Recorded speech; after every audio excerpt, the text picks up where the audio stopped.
오늘 우리에게 주시는 생명의 말씀은 사도행전 13장 1절에서 5절 말씀입니다. 할렐루야. 옆에 분과 인사하시겠습니다. 주님의 이름으로 사랑하며 축복합니다.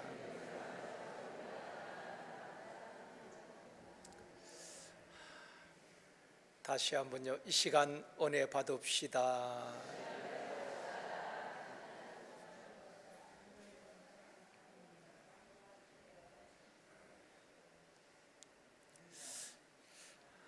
미국 기독교 저술가인 톰 레이러 박사가 쓴 책이 있습니다. 코로나 이후 목회라는 책을 쓰셨는데, 그 책에 보면은 팬데믹 이후에 교회는 이런 변화가 있어야 한다 하는 것이 내용입니다. 그 책에 보면은 모이는 교회에서 흩어지는 교회로, 또 닫아둔 교회에서 개방하는 교회로, 나 중심의 교회에서 우리 모두를 위한 교회로 변화가 일어나야 한다 하고 말하고 있습니다. 또 이웃과 지역을 섬기는 교회로 변화되어져야 한다라고 조언을 하고 있습니다. 오순절 성령 강림 이후에 신약의 교회가 탄생하게 되어지고 예루살렘 교회는 놀라운 부흥의 역사가 일어나게 됩니다. 당시 성도들의 모습을 보면은 자기 재물을 자기 것이라고 말하는 사람이 없었다라고 말하고 있습니다. 성령 받고 그들의 가치관이 달라진 것입니다. 모든 물질의 주인은 하나님임을 고백하면서 기꺼이 자기 재산과 소유를 팔아서 각 사람의 필요를 따라 나누어 주게 되는 것입니다. 그리고 날마다 성전에 모이기를 힘쓰고 주중에는 소그룹으로 가정에 모여서 떡을 떼며 서로 교제하고 서로를 위로하고 격려하고 세워주는 아름다운 공동체였습니다. 초대 예루살렘 교회는 날마다 성령의 임재를 경험하는 성령 충만한 교회였던 것입니다. 사도행전 전체를 이끌어가는 주제 구절이 사도행전 1장 8절 말씀이거든요. 우리 같이 한번 읽겠습니다. 오직 성령이 너희에게 임하시면 너희가 권능을 받고 예루살렘과 온 유대와 사마리아와 땅끝까지 이르러 내 증인이 되리라 하시니라. 이 말씀이 사도행전 전체를 이끌어가는 주제 말씀인 것입니다. 또 이 말씀대로 예루살렘과 온 유대와 사마리아와 땅끝까지 이르러 하나님의 나라가 확장되어져 가는 것을 보게 되는 것입니다. 그런데 복음이 예루살렘에 계속 머물러 있었죠. 그러자 사도행전 8장에 보면은 예루살렘 교회에 큰 박해가 임하게 됩니다. 그래서 사도들 외에는 다 흩어지게 되는 것입니다. 가까이 사마리아로, 또 베니게로, 구보로로, 안디옥으로 흩어지게 됩니다. 흩어진 그들이 가는 곳마다 예수 그리스도를 또 전하게 되는 것입니다. 복음을 전하게 됩니다. 오늘 본문은 안디옥 교회에서 첫 선교사를 파송하는 장면을 보게 됩니다. 오늘 첫 선교사를 파송한 안디옥 교회라는 제목으로 말씀을 드리려고 합니다. 어떤 사람들을 보면은 세상과 교회를 부정적으로 보고 비난하는 분들이 있습니다. 세상이 악하고 다 썩었다고 말합니다. 정치인들도, 또 모든 사람들이 다 썩었다고 아주 부정적으로 그렇게 말하는 분들도 있습니다. 또 한국교회가 다 타락했다고 비난하는 분들도 있습니다. 그런 면이 있긴 합니다. 그렇지만은 주변을 돌아보면은 우리 주변에 좋은 사람들도 참 많이 있습니다. 여러분 그렇지 않아요? 가끔 이렇게 상식이 통하지 않는 분들도 있지만은 여러분 주변에 보면은 참 좋은 분들도 참 많이 있습니다. 한국 교회가 다 타락했나요? 그렇지 않습니다. 정말 좋은 교회들도 많이 있다고 저는 생각합니다. 우리 교회가 본받아야 할 그런 교회들도 참 많이 있습니다. 개인이나 교회가 발전하려면은 좋은 사람, 좋은 교회를 모델로 삼고 배워야 하는 것입니다. 비난하고 비판한다고 해서 사회가 달라집니까? 교회가 달라지는 것 아니거든요. 우리는 좋은 것을 보고 또 좋은 사람을 모델로 삼고 배우려고 해야 되는 것입니다. 개인이나 교회가 발전하려면은 또 그런 사람들 보면은 항상 모델을 두고 또 배우는 사람들인 것입니다. 예를 들어서 성령 충만한 사람, 기도하는 사람, 영적으로 성숙한 사람들을 모델로 삼고 그들을 통해서 배우다 보면은 나도 좋은 사람이 되어지고 성숙한 신앙인이 되어지는 것입니다. 그래서 여러분, 신앙생활 잘하는 비결은 우리가 궁극적으로 주님을 본받아 살아야 되지만은 교회 안에 정말 예수 잘 믿는 분들, 성숙한 분들을 보고 배우면은 여러분도 더불어 성숙할 수가 있는 것입니다. 교회도 마찬가지입니다. 성령이 이끄시는 교회, 건강한 교회를 모델로 삼고 배우면은 우리 교회도 좋은 교회, 건강한 교회가 되어지는 것입니다. 성경에 보면 많은 교회들이 소개되고 있습니다. 고린도 교회, 또 빌립보 교회, 소아시아 7교회, 많은 교회들이 소개되는데 그 교회들을 보면은 주님이 칭찬한 교회들도 있고 또 책망받은 교회들도 있지요. 우리 제일성도교회가 모델로 삼고 배우고 싶은 교회가 있다면은 저는 오늘 본문에 나오는 안디옥 교회라고 생각합니다. 우리 교회뿐 아니라 많은 목회자들, 또 많은 교회들이 안디옥 교회를 모델로 삼고 또 배우기를 원하고 있습니다. 그러면 안디옥 교회는 어떤 교회인가? 첫 번째로 안디옥 교회는 서로 연합하고 하나 되는 교회였다 라고 말씀하고 있습니다. 오늘 본문 1절 말씀 우리 다 같이 읽겠습니다. 안디옥 교회에 선지자들과 교사들이 있으니 곧 바나바와 니게르라 하는 시므온과 구레네 사람 루기오와 분봉왕 헤롯의 젖동생 마나엔과 및 사울이라. 여러분, 색인한 이름은 안디옥 교회의 5명의 리더를 말하는 것입니다. 바나바, 시몬, 루기오, 마나엔, 사울. 안디옥 교회를 이끌고 섬겼던 5명의 리더의 이름이 나오고 있습니다.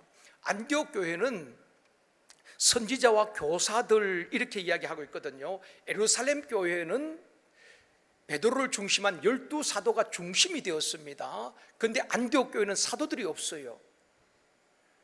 대신 바나바를 포함한 5명의 리더들이 공동 목회를 했던 곳이 바로 안디옥 교회였습니다. 제일 먼저 나오는 사람이 바나바였죠. 우리가 잘 알고 있는 바나바.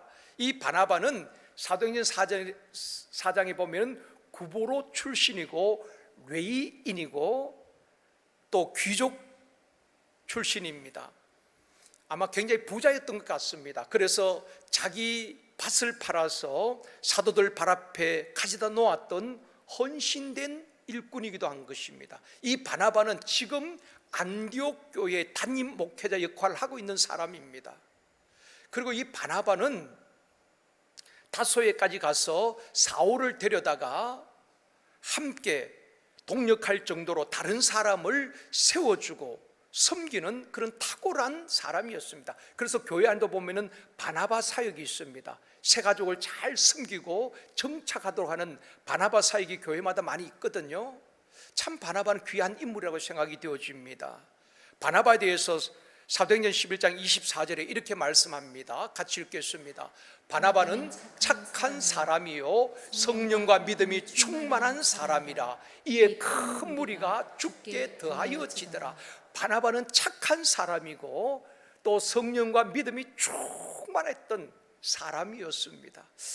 저는 우리 교회 바나바와 같은 그런 남을 섬기고 기꺼이 다른 사람을 높여주고 세워주는 그런 바나바와 같은 사역자들이 많이 있기를 원합니다.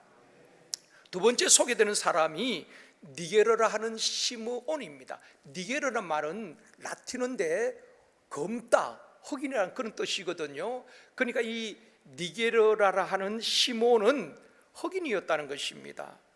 어떤 신학자는 예수님의 십자가를 대신 지고 갔던 구레네 사람 시몬이 바로 이 니게르라 하는 시므온이라고 말하기도 합니다. 그러나 성경에서는 그렇게 밝히고 있지는 않거든요. 그리고 세 번째 소개되는 사람이 구레네 사람 누구죠? 조금 전에 읽었잖아요. 예, 우리는 참 망각의 은혜가 있습니다. 금방 읽고 금방 들어도 잊어버리는 그거 여러분 좋은 겁니다. 예. 목사를 가장 힘들게 하는 사람이 어떤 분인지 아셔요? 성경에다가 다 몇 월 며칠 주일 설교, 금요 설교 다 몇 월 며칠 제목까지 다 적어놓은 분들 보면은 제가 숨이 막힐 것 같아요. 그런 분들이 또 하면 목사님이 이 설교 2000 몇 년도 했던 설교인데요. 그럼 얼마나 힘들겠습니까? 우리는 방금 읽어도 잊어버리는. 감사합니다. 구레네 사람 루기오가 나오죠. 이 구레네라는 것은 북아프리카 지역입니다. 이 루기오는 흑인이었고 천민이었습니다. 그러니까 당시 안디옥 교회에는 흑인들이 꽤 많이 있었다는 것입니다. 백인뿐 아니라 흑인들도 많이 있었다라고 생각이 되어집니다. 그럼 네 번째 소개되는 사람이 분봉왕 헤롯의 젖동생 마나엔입니다. 당시 예루살렘을 통치하던 분봉왕이 헤롯이거든요. 그 헤롯의 젖동생이 바로 마나엔입니다. 그러니까 이 마나엔은 귀족이었고 정치적 영향력이 있는 사람입니다. 분봉왕의 동생이니까.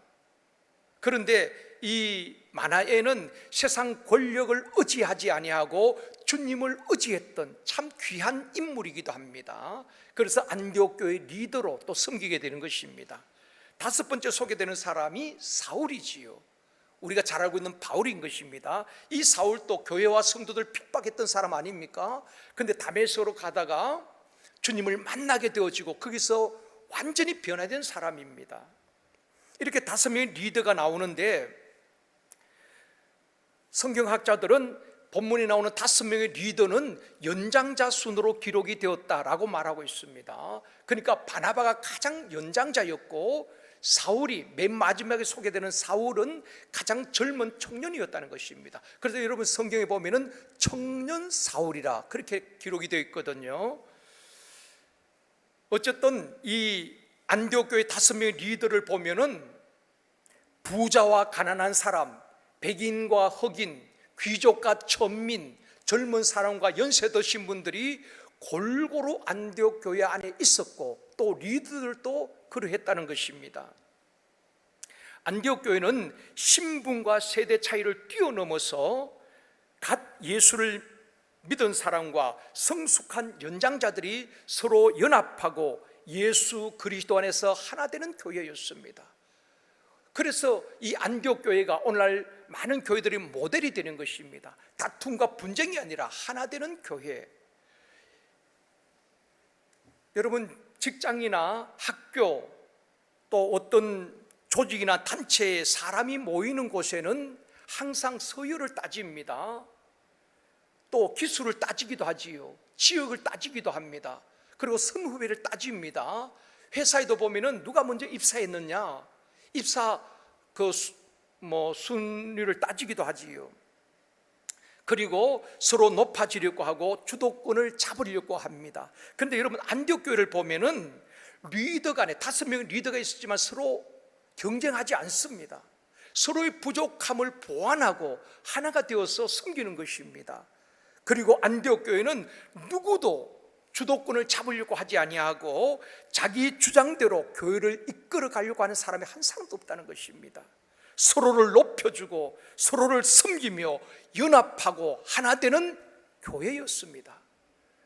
성령은 하나 되게 하십니다. 그래서 성령이 하나 되게 하신 것을 힘써 지키라고 말하고 있습니다. 여러분 교회에도 가정에도 악한 마귀가 역사하면은 다툼이 일어나고 분열이 일어나는 것입니다. 마귀가 개입하는 틀림없이 그런 일들이 일어납니다. 처음에 하나님께서 세상을 창조하시고 아담과 서로 교제하면서 행복하게 아담이 살았지요. 사단이 마귀가 개입하니까 죄를 범하게 되어지고 하나님과 단절이 되어지게 되는 것입니다. 마귀는 항상 분쟁을 일으키고 다툼을 일으키고 하나 되지 못하게 하는 것입니다. 성령이 하나 되게 하신 것을 힘써 지키는 우리 교회가 되어지기를 원합니다. 교회는 사람이 자기 마음에 맞는 사람끼리 모인 곳이 아닙니다. 여러분 교회 구성원들을 보면은 성품이 다르고 직업이 다르고 성장 배경이 다르고 가정 환경이 다 다릅니다. 또 연령도 다르고 영적 수준도 다릅니다. 이제 갓 신앙생활 하는 분들도 있고 오랫동안 신앙생활 하신 경륜이 있는 분들도 있는 것입니다. 교회 안에는 한 형제 자매된 교회는 영적 공동체인 것입니다. 나하고 다 다를 수가 있어요. 다름과 틀림을 잘 구분을 해야 되는 것입니다. 고린도 교회 안에도 문제가 있었죠. 고린도 교회 참 은사도 강하게 나타나고 좋은 교회였지만은 고린도 교회 안에 보면은 어떤 사람은 나는 바울이 좋아, 나는 아볼로가 좋아, 나는 아주 신유연사가 강하게 나타나는 베드로 사도가 좋아, 또 어떤 사람들은 나는 그리스도교에 속한 사람이야. 서로 분쟁이 일어나고 파가 나뉘어지게 되는 것입니다. 그때에 바울이 그 교회를 향하여서 이렇게 권면하고 있습니다. 고린도전서 1장 10절 말씀, 이번 주 암송 말씀입니다. 같이 읽겠습니다. 형제들아, 내가 우리 주 예수 그리스도의 이름으로 너희를 권하노니 모두가 같은 말을 하고 너희 가운데 분쟁이 없이 같은 마음과 같은 뜻으로 온전히 합하라. 가끔 여러분이 이제 저도 그런 설교 중에 이야기를 하고 또 우리 장로님 기도하실 때 보면은 같은 말, 같은 마음, 같은 뜻, 같은 비전이란 말을 가끔 합니다. 바로 이 구절인 것입니다. 고린도 교회에서 이런 분쟁이 있을 때에 너희들 가운데 분쟁이 없이 같은 말, 같은 마음, 같은 뜻, 비전 안에서, 성령 안에서 하나가 되라는 것이거든요. 그렇게 권면을 하고 있습니다. 사랑하는 성도 여러분, 우리 제일성도교회가 비전으로 하나가 되어지고 모든 성도들이 같은 말, 같은 마음, 같은 뜻으로 하나 되어지는 교회가 되어지길 주님의 이름으로 축원합니다. 세상뿐 아니라 교회 안에서도 반드시 뛰어넘어야 할 것이 있습니다. 이기주의입니다. 앞으로 세상 가면 갈수록 자기 중심이고 자기 직계 가족 중심이 되고 이기적인 사회가 될 수밖에 없다고 저는 생각합니다. 그런데 교회는 그것을 뛰어넘어야 되는 것입니다. 교회 안에서도 지역 간에, 부서 간에 이기주의는 우리가 반드시 뛰어넘어야 되는 것입니다. 그래서 원래 전교인 연합 수련회 보면은 주제가 쉼 그리고 하나됨입니다. 전에는 각 부서별로 또 지역 또 청년은 청년대로 또 우리 장년은 장년대로 사역을 다 이렇게 순위를 따로따로 했지요. 그런데 올해는 우리가 모든 전 세대가 통합해서 어린 아이부터 뭐 3대가 함께 같이 은혜도 받고 쉼을 갖는 하나 되는 그런 수련회가 되었으면 좋겠다. 그래서 우리 당에서 결정하고 지금 준비를 하고 있습니다. 여러분 자녀들과 또 손주들 함께 우리 하나 되어지는 이번 수련회가 되었으면 참 좋겠다는 생각이 되어집니다. 우리 지역, 우리 부서가 아니라 지역과 부서가 서로 연합하고 하나가 되어서 지역 복음화와 민족 복음화 또 세계 선교라는 같은 비전으로 하나 되는 우리 제일성도교회가 되어지기를 주님의 이름으로 축원합니다. 교회 학교 교사들이 한자리에 모여서 각 부서의 고충을 이야기하게 되는 것입니다. 유치부 교사들이 몸에 먹는 것을 보여주면서 이렇게 말합니다. 매주 유치부 아이들은 안아달라고 보채기도 하고 또 같이 뒹굴며 놀아달라고 하는 그 아이들과 같이 하다 보니까 이렇게 몸에 멍이 들었다고, 유치부 교사들은 몸이 성할 날이 없다고 유치부 교사들이 고충을 이야기하는 것입니다. 그러니까 유초등부 교사들이 또 한마디 합니다. 그래도 유치부 아이들은 이쁘기라도 하지, 유초등부 아이들은 그때 되면 미운 짓 할 때 아닙니까? 자기 주장도 강하고 그때부터 취향도 이제 있고 자기 고집도 있으니까 말을 잘 듣지 않는다는 것입니다. 그래서 유초등부가 더 힘들다고 또 이야기하는 것입니다. 그랬더니만 중등부 교사들이 또 한마디 합니다. 그래도 외계인을 상대하는 중등부 교사보다는 낫지 않는가? 여러분, 중등부 그 아이들은 사춘기를 겪으면서 외계인이라고 표현합니다. 그러니까 외계인을 상대하는 중등부보다 낫지 않느냐?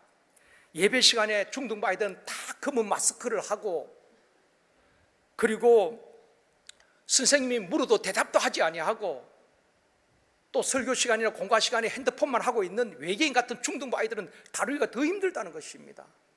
그랬더니 고등부 교사도 또 일제히 또 이렇게 이야기를 하는 것입니다. 고등부 아이들은 앞으로 진로 문제라든지 수능을 앞두고 있기 때문에 아주 학생들이 예민하잖아요. 그러니까 그 예민한 학생들을 상대하면서 그들의 비율을 맞춰야 되고, 고등부 학생들을 상전으로 모셔야 되는 우리 고등부 교사들이 고충을 아느냐고 또 한마디 하는 것입니다. 그런데 교사들이 고충을 한 방에 잠재운 사람이 있었는데 바로 영아부 교사였습니다. 영아부 교사가 무슨 말을 했는가 하면은, 여러분은 지금까지 교사를 10년, 20년, 30년 하면서 똥기저귀 가려봤습니까? 영아부 교사는 다 똥기저귀 가려야 되거든요. 지금 저도 조금 전에 영아부 갔다 왔는데 영아부 아이들은 대소변을 못 가립니다. 그러니까 예배를 드리다가도 아니면 왔어 그렇게 볼일을 보면은 영아부 교사들은 다 똥기저귀를 가려줘야 되는 것입니다. 교사들의 이야기를 들어보면은 어느 부서 하나 쉽고 만만한 부서가 없다 이 말입니다. 여러분, 다 그런 거예요. 주님의 사랑이 아니면은 참 하기 힘든 것이 교육부서입니다. 다 고충이 있습니다. 교육부서만 그렇게 했습니까? 이제 더워진 날씨 속에서 그 딱 밑에서 주차 안내하는 분들 얼마나 감사합니까? 저는 주차하시는 분들 보면 너무 고마워요. 안내하시는 분들, 그리고 또 교회에서 각 로비에서 안내하고 성도들 맞아주는 분들 다 얼마나 귀한지 모릅니다. 사랑하는 성도 여러분, 안디옥 교회처럼 서로 힘들고 고충이 있지만은 서로 연합하고 하나 되어서 주님이 교회에 주신 비전 땅끝까지 이르러 정인이 되는 세계 선교를 감당하는 우리 제일성도교회가 되어주기를 주님의 이름으로 축원합니다. 두 번째로, 안디옥 교회는 예배가 살아있고 성령의 음성이 들리는 교회였다 하는 것입니다. 2절 말씀입니다. 주를 섬겨 금식할 때에, 여기서 주를 섬긴다는 말은 예배를 드린다는 말이거든요. 영어로 예배는 서비스라고 말합니다. 서비스는 섬김이라고 번역을 하고 있지요. 그러니까 사람을 섬기는 것을 우리가 봉사라고 말합니다. 하나님을 섬기는 것을 예배라고 말하는 것입니다. 그래서 주를 섬겼다는 것은 하나님 앞에 예배하였다는 것입니다. 안디옥 교회는 예배가 살아있는 교회요, 성령의 임재가 있는 교회였고 성령의 음성이 들리는 교회였습니다. 2절 말씀 다시 보시겠습니다. 같이 읽을게요. 주를 섬겨 금식할 때에 성령이 이르시되. 그러니까 이 안디옥 교회는 모든 성도들이 하나님 앞에 영과 진리로 예배하고, 그럴 때에 또 금식하면서 기도할 때에 성령의 음성이 들리는 교회였어요. 여러분, 오늘날 교회 위기가 뭔지 아셔요? 성령의 음성이 안 들리는 것입니다. 얼마나 성령에 민감했던지 성령의 음성이 그 교회에 들려지는 것입니다. 그리고 안디옥 교회는 성령이 말씀하시고 성령의 지시하심을 따라 움직이는 교회였습니다. 여러분, 이런 교회가 좋은 교회고 건강한 교회인 것입니다. 사람이 이끄는 교회, 사람이 주도하는 교회는 늘 시끄럽습니다. 오늘날 한국 교회도 그런 교회들이 있지요. 어떤 교회는 돈 있고 헌금 많이 한 사람들이 주도권을 잡고 이끌어 가려고 합니다. 또 어떤 교회는 담임 목사나 장로님들에 의해서 그 교회가 이끌림 당하는 교회들도 있습니다. 또 어떤 교회는 개척 멤버들이 주인 노릇하면서 이끌어 가려고 하는 교회들도 있습니다. 사람들이 모여서 회의하고 결정해서 움직이는 교회들이 대부분이지요. 그런데 안디옥 교회는 지도자와 성도들이 예배에 집중하고 금식하고 하나님께 기도할 때에 성령의 음성이 들려지는 것입니다. 성령님이 이러시되, 성령의 음성이 들려져요.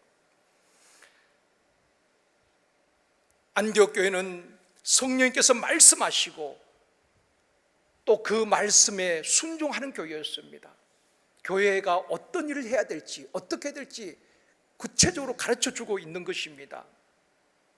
사랑하는 성도 여러분, 요한계시록 2장과 3장에 보면은 소아시아 7교회가 나옵니다. 소아시아 7교회에 주님이 말씀하셨죠. 근데 7교회 가운데 칭찬 듣는 교회도 있었고 책망 듣는 교회도 있었고 칭찬과 책망이 동시에 주어진 교회도 있습니다. 근데 7교회 동일하게 주신 말씀이 있습니다.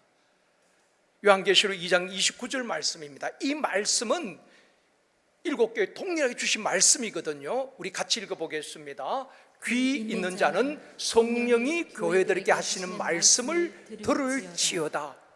성령이 교회에 하시는 말씀을 들을지어다. 여러분, 요한계시록에만 성령이 말씀하셨겠습니까?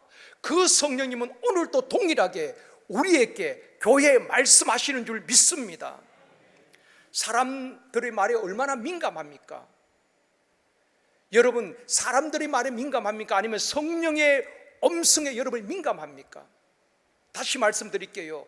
여러분이 사람의 말이 여러분의 영향을 미칩니까? 아니면 하나님의 말씀이 여러분의 삶에 영향을 줍니까?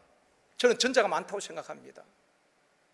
사람의 말 한마디 때문에 시험 들기도 하고, 사람의 말 한마디 때문에 상처받기도 하고, 사람의 말 한마디 때문에 실족하는 성도들이 얼마나 많이 있습니까?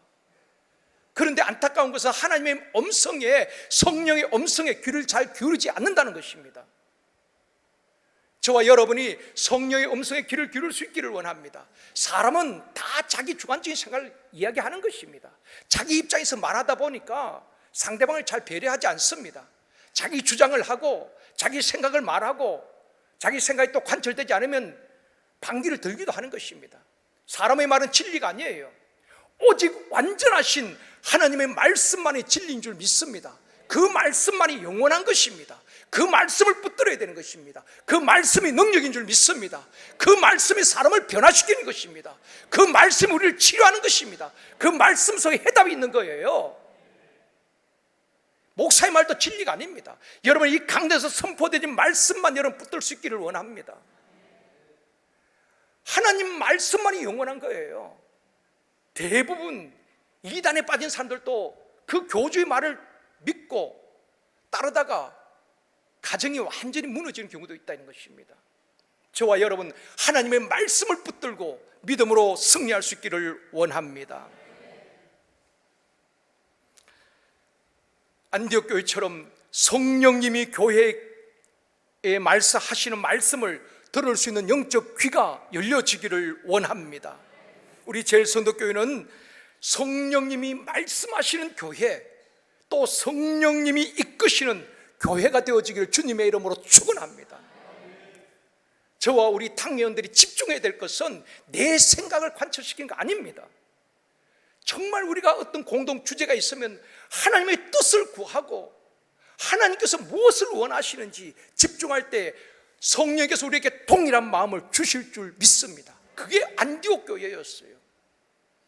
안디옥 교회에 함께 성도들이 기도할 때에 동일한 마음을 주시는 것입니다. 그런 감동을 주시는 겁니다. 세 번째로, 안디옥 교회는 선교사를 파송하여 복음의 지경을 넓히는 교회였다. 2절 말씀 다시 보시겠습니다. 같이 읽겠습니다. 주를 섬겨 금식할 때에 성령이 이르시되 내가 불러 시키는 일을 위하여 바나바와 사울을 따로 세우라 하시니. 자, 성령님이 말씀하시는데 뭐라고 말씀하십니까? 내가 불러 시키는 일을 위하여 바나바와 사울을 따로 세우라, 그렇게 말씀을 하고 있습니다. 현대인의 성경에 보면 이렇게 번역이 되어 있습니다. 바나바와 사울을 따로 세워 내가 그들에게 맡긴 일을 하게 하라. 하나님께서 그렇게 말씀하시는 것입니다. 안디옥 교회에 바나바와 사울을 따로 세우고 내가 하나님께서 맡기신 그 일을 하게 하라, 그렇게 말씀을 하시는 겁니다. 3절도 보시겠습니다. 같이 읽습니다. 이에 금식하며 기도하고 두 사람에게 안수하여 보내니라. 안디옥 교회는 순종했습니까? 안 했습니까? 성령의 말씀에 그대로 순종하는 것입니다. 생각해 보십시오. 지금 바나바는 안디옥 교회 담임 목사예요. 또 사울, 이 바울은 안디옥 교회의 핵심 리더입니다. 이 두 사람은 가장 뛰어난 분이에요. 그런데 이 두 사람을 선교사로 보내라는 것입니다. 이해가 잘 안 되잖아요. 안디옥 교회가 더 부흥하고 더 교회가 커야 되는데 탑 리더인 바나바와 사울을 보내라는 것입니다. 그 성령님의 말씀 앞에 온 교회는 순종하는 것입니다. 여러분, 건강교회가 어떤 교회일까요? 담임 목사 중심, 또 지역 목사 중심, 어떤 한두 사람의 리더에서 이끌려가는 교회는 결코 건강교회가 아닙니다. 담임 목사도 바뀔 수가 있어요. 지역 목사도 바뀔 수가 있습니다. 청년 담당하는 목사도 바뀔 수가 있어요. 교육부서 전도사님도 바뀔 수가 있습니다. 리더가 바뀌어도 그 공동체에 전혀 흔들림이 없어야지 제대로 훈련된 교회고 성숙한 교회인 것입니다. 그런 교회가 건강한 교회예요. 우리 교회는 그런 교회가 되어지기를 원합니다. 사람 중심이 아니라 그 중심에 예수 그리스도가 계신다면 리더가 바뀌어도 흔들림이 없어야 되는 것입니다. 내 신앙이 뿌리쳐 흔들리고 그래서는 안 되는 것입니다. 안디옥 교회가 참 그랬지요. 두 사람은 안디옥 교회 핵심 리더입니다. 그런데 바나바와 사울을 보내라는 것입니다. 바나바와 사울이 없으면 교회가 안 될 것 같잖아요. 그런데 여러분, 하나님의 교회는 하나님이 이끄십니다. 그 사람이 없으면 안 될 것 같아도 하나님은 되게 하시는 줄 믿습니다. 하나님은 우리 인간의 능력에 제한받는 분이 아니란 말입니다. 전도에서도 나가 없으면 안 될 것 같아도 하나님은 또 다른 사람을 예비해 놓으시는 것입니다. 모세가 없으면 안 될 것 같아도 하나님 요수아를 준비해 놓으셨고, 엘리야가 없으면 안 될 것 같아도 엘리사를 준비해 놓으셨고, 사울이 없으면 안 될 것 같아도 하나님은 다윗을 준비시킨 것입니다. 우리 주님이 이 땅에서 하늘로 올라가시면 안 될 것 같았죠? 우리 주님은 12제자를 훈련시키시고 그들에게 사역을 위임하시고 너희들이 더 큰 일을 할 것이다, 사역을 위임해 주신 거예요. 여러분, 나 아니면 안 된다, 그런 의식을 버려야 되는 것입니다. 나 혼자서 교회를 이끌게 했다는 그것도 의식을 버려야 되는 것입니다. 성령이 뭐라고 하시는가? 성령이 안디옥에 분명하게 말씀하시죠. 바나바와 사울을 따로 세워서 내가 그들에게 맡긴 그 일을 하게 하라. 안디옥 교회는 기꺼이 순종하게 되는 것입니다. 이런 교회가 성숙한 교회고 건강한 교회인 줄 믿습니다. 평양을 조선의 예루살렘이라고 불렀죠.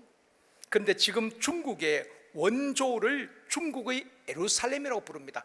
지도를 보면은 이 원조성은 상하이 아래쪽에 있는 그 인구 777만 명 정도 되는 원조성입니다. 이 원조성에 속한 모든 인구가 777만 명 정도가 되는데 오늘날 이 원조성에 기독교인이 700만이라고 합니다. 그러니까 거의 복음화 되었다고 볼 수 있겠죠, 그죠? 그러니까 중국의 예루살렘이라고 불리워지는 것입니다.